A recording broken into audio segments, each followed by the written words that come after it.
friends, my name's Leslie Cornwell. I'm a certified nurse midwife with Midwifery Business Consultation. Today I want to talk to you about renting versus owning your birth center. There's goods and bads to both sides, and there's a lot to think about from the beginning. Where do you want to be short term? Where do you want to be long term? If you want to just be small starting out, simple, you really want to build your birth center. You really need a lot of overhead to customize to what you need. I usually encourage families and midwives to look into the direction of renting a space. Find out your state regulations. You may not be able to rent a space. Some state regulations are so strict on what the building and facility has to look like. You have to build it.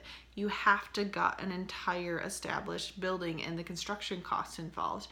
If you're in a state where there's no regulations or they're less strict, I encourage you to look into the route of a lease to own. So for example, my birth center, we had a chiropractic office and we did a purchase agreement for 3 years out. I had committed to this building. My worry was you have something so unique. If they're leasing to you and your contract is up, the investor, the person that owns the building, does not have to renew with you.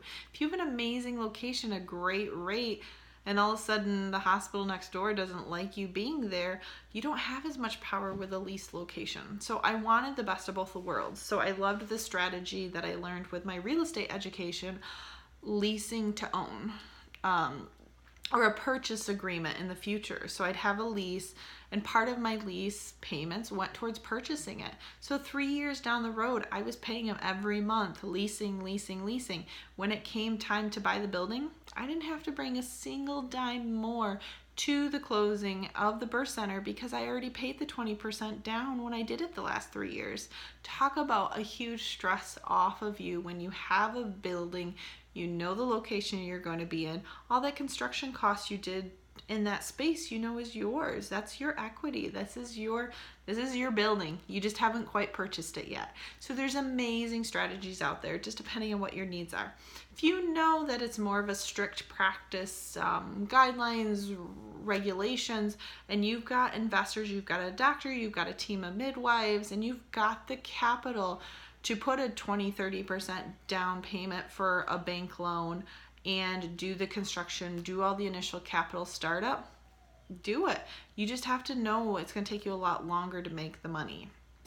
The more startup costs you have in the beginning, the more patience and the more pressure the business has to be successful. So there's a balance. Starting small has its goods. There's not that pressure, but if you're growing faster than you can keep up with, that money has to come from somewhere to help with those ebbs and flows. So as far as a birth center purchase versus leasing, there's goods and bads to both sides.